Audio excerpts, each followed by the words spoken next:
Hello everyone, learn about health চ্যানেলে আপনাদের সকলকে স্বাগত জানাই, যেখানে আপনারা স্বাস্থ্য এবং ওষুধ সম্পর্কে সঠিক ইনফরমেশন পেয়ে থাকেন।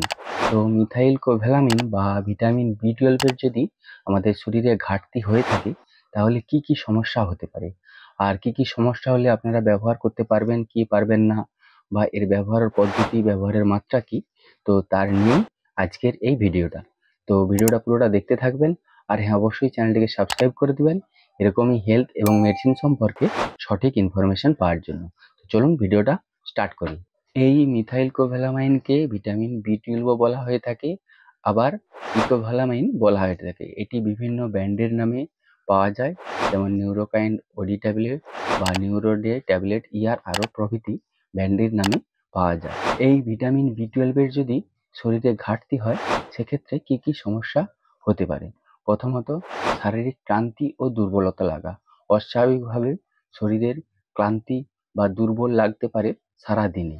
আর দ্বিতীয়ত, আমাদের পেরিফেরাল নিউরোপ্যাথিক, অর্থাৎ আমাদের হাতে পায়ের নার্ভের সমস্যা হতে পারে ভিটামিন বি12 অভাবে। তখন আমাদের হাতে পায়ের ব্যথা যন্ত্রণা তো থাকবেই, তার সাথে হাতের মুষ্টি বা পায়ের তলায় ঝিনঝানি ভাব বা অসড়তা আর ছুঁচফুটানোর মতো ব্যথা যন্ত্রণা হতে পারে। তার সাথে দুর্বলতা লাগতে পারে, হাঁটতে সমস্যা হতে পারে, ভারসাম্য রক্ষার ক্ষমতা কমে যেতে পারে প্রভৃতি সমস্যা হতে পারে। আর তৃতীয়ত, মেগালোব্যাস্টিক অ্যানিমিয়া হতে পারে, অর্থাৎ আমাদের ভিটামিন বি12 যদি ঘাটতি থেকে থাকে, সেক্ষেত্রে আমাদের রক্তের লোহিত রক্তকণিকা অস্বাভাবিকভাবে বৃদ্ধি পেয়ে যাবে। সেক্ষেত্রে আবার মেগালোব্যাস্টিক অ্যানিমিয়া হতে পারে। আর দৃষ্টিশক্তির সমস্যা হতে পারে, ঝাপসা দেখা বা দৃষ্টিশক্তির পরিবর্তন হতে পারে। আর হজম সংক্রান্ত সমস্যা হতে পারে, যেমন বমি বমি ভাব হতে পারে, বা খিদা কমের মতো সমস্যা হতে পারে, বা কোষ্ঠকাঠিন্যের মতো সমস্যা হতে পারে। আর ত্বকের সমস্যা হতে পারে, ত্বকে হলুদ বা ফ্যাকাশে ভাব থাকতে পারে, মনে হবে যেমন জন্ডিস হয়েছে।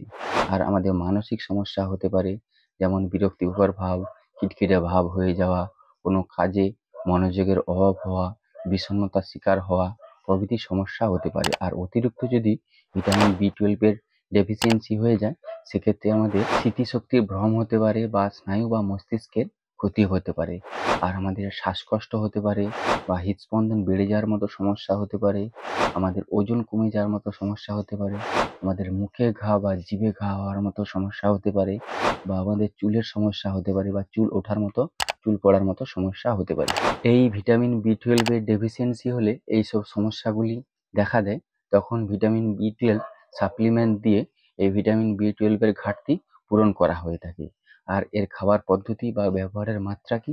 প্রাপ্তবয়স্কদের ক্ষেত্রে 1500 mcgর একটি ট্যাবলেট রোজ খেতে হবে, খাবার পরে জলের সাথে গ্রহণ করতে হবে। আর এটি স্বাভাবিকভাবে 15 থেকে 20 দিন বা 1 মাস পর্যন্ত দেওয়া হয়ে থাকে। আর রোগীর ভিটামিন বি12 ডেফিসিয়েন্সির উপর নির্ভর করে 1 মাস, 2 মাস, 3 মাস পর্যন্ত দেওয়া হয়ে থাকে। আর এই ভিটামিন বি12 ঘাটতি শনাক্ত করা হয়ে থাকে রক্ত পরীক্ষার মাধ্যমে, সিবিসি রক্ত পরীক্ষা, তার সাথে ভিটামিন বি12 মাত্রা নির্ণয় করা হয়ে থাকে। এই ট্যাবলেটের কিছু কিছু ক্ষেত্রে পার্শ্ব প্রতিক্রিয়া হতে পারে, যদিও পার্শ্ব প্রতিক্রিয়া কম, তবু কিছু কিছু ক্ষেত্রে পার্শ্ব প্রতিক্রিয়া দেখা যায়, যেমন ডায়রিয়া হওয়া বা পাতলা পায়খানা হওয়া, তার সাথে মাথা ব্যথা হতে পারে। তো এই ছিল মিথাইল কোভ্যালামাইন বা ভিটামিন বি12 ঘাটতি হলে আমাদের শরীরে কি কি অসুবিধা হতে পারে তার নিয়ে একটা সম্পূর্ণ বিবরণ। এর বাইরেও যদি আপনাদের কিছু জানার থাকে, তাহলে অবশ্যই কমেন্ট করে জানাবেন। আর ভিডিওটিকে সকলের মধ্যে শেয়ার করে সকলকে দেখার সুযোগ করে দিবেন, লাইক করবেন। আর হ্যাঁ, অবশ্যই চ্যানেলটিকে সাবস্ক্রাইব করে দিবেন। আপনারা সকলে বেশ ভালো থাকবেন, সুস্থ থাকবেন। ধন্যবাদ।